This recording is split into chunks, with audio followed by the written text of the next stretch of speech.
नमस्कार दोस्तों, daily news India 1.0 में आपका स्वागत है।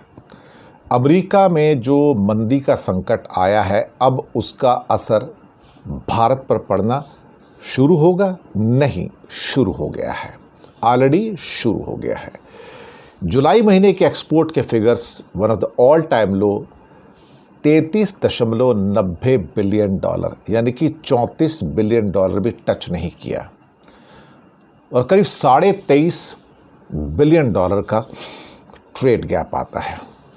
सबसे चिंताजनक बात कि भारत के एक्सपोर्ट्स चीन को सिर्फ 1 बिलियन डॉलर, सिर्फ 1 बिलियन डॉलर। पिछले साल इंडिया के एक्सपोर्ट अप्रॉक्सीमेटली 15.5 बिलियन डॉलर थे, और अमेरिका और चीन का भारत को एक्सपोर्ट करीब करीब 116 बिलियन डॉलर था, यानी कि 101 बिलियन डॉलर हमारा गैप था इंडिया और चीन के आयात निर्यात में। अब चीन का जो निर्यात भारत को है वो 10 बिलियन डॉलर का जुलाई में है, यानी कि हमने सिर्फ 1 बिलियन डॉलर का चीन को एक्सपोर्ट किया, जबकि चीन ने हमें 10 बिलियन डॉलर का माल भेजा, बल्कि 10.5 बिलियन डॉलर का माल भेजा। ये संकट के बादल तो अमेरिका से निकल कर आ रहे हैं। अमेरिका पे मंदी छाई तो यूरोप पे मंदी छाई, और यूरोप पे तो मंदी छा चुकी है। Germany is sinking, France is sinking, Britain is sinking, बाकी जो इकॉनमीज़ हैं यूरोप की वो सिंक कर रही हैं। तो हमारे तो आईटी सेक्टर भी प्रभावित होंगे, और हमारे गुड्स तो ऑलरेडी प्रभावित होने शुरू हो गए हैं। टैक्स सेक्टर पर अमेरिका की आर्थिक मंदी भारी पड़ रही है। अभी पिछले कुछ ही महीनों के अंदर, सिर्फ कुछ महीनों के अंदर, इसी साल के कुछ महीनों में सिस्को, इंटेल, माइक्रोसॉफ्ट 1,30,000 कर्मचारियों को पिछले कुछ ही दिनों में निकाल दिया उन्होंने, और बोलते हैं कि अब ये निकालने की प्रक्रिया यानी कि ले ऑफ और बढ़ता चला जा रहा है।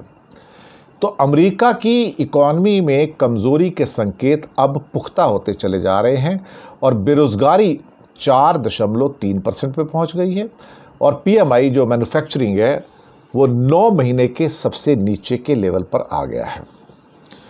जुलाई से सितंबर तिमाही के जीडीपी ग्रोथ अनुमान हालांकि 2.6 की जगह 2.9 हो सकता है, लेकिन बहुत सारी चीज़ों के अंदर जो महंगाई वहाँ पर बढ़ रही है, जिसमें वेतन बढ़ोतरी का महंगाई दर से ज़्यादा होना और घरों की कीमतों बढ़ोतरी होना, कुल मिला के देखा जाए तो अमेरिकन इकॉनमी मिक्स्ड सिग्नल दे रही है।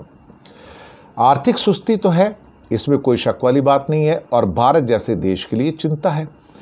असर क्या पड़ रहा है कि भारत के निर्यात की डिमांड घट सकती है, घट नहीं सकती है, घट गई है, और अमेरिका को होने वाले हमारे निर्यात के अंदर काफ़ी कमी आई है। आईटी, फार्मा और टेक्सटाइल अमेरिकी बाज़ार पर ज़्यादा निर्भर करता है, तो अगर वहाँ पर और ज़्यादा ये मंदी गहरा जाती है तो भारत के लिए और ज़्यादा क्या कहते हैं कि परेशानी की बात है, क्योंकि इंडिया का 33-34 बिलियन डॉलर का निर्यात एक महीने में, ये तो फिर वैसे ही होगा कि हम 400 बिलियन डॉलर फिर सालाना पे आकर टिक गए। पिछले साल 425 पे थे, इस साल उससे भी कम हो रहे हैं। तो आने वाले महीनों में, ये महीने एक्चुअली पीक सीजन के हैं, क्योंकि अगस्त, जुलाई, अगस्त, सितंबर के जो 3 महीने इसमें सामान सबसे ज़्यादा बनता है। इसलिए बनता है कि अक्टूबर, नवंबर, दिसंबर जो हैं ये साल के यूरोप में और अमेरिका में पीक पीरियड है, त्योहारों की पीरियड है, जहां माल खपत होती है, क्योंकि क्रिसमस आता है, नया साल आता है। तो जुलाई, अगस्त, सितंबर के अंदर माल बन के चला जाता है। अगस्त तो आधा चला गया, और यहाँ पर हमारी मंदी है, ये हाल है अभी से।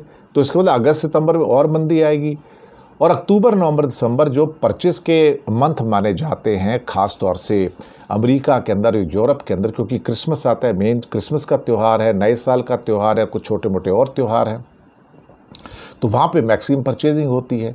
भारत के अंदर भी अक्टूबर, नवंबर, दिसंबर मेन परचेजिंग है, क्योंकि यहाँ भी दिवाली, दशहरा वगैरह, क्रिसमस सब कुछ त्यौहार होते हैं। तो ये दिक्कत है सारी, तो भारत के ऊपर भी इसका विपरीत असर होना शुरू हो गया है। शुक्रिया आपका।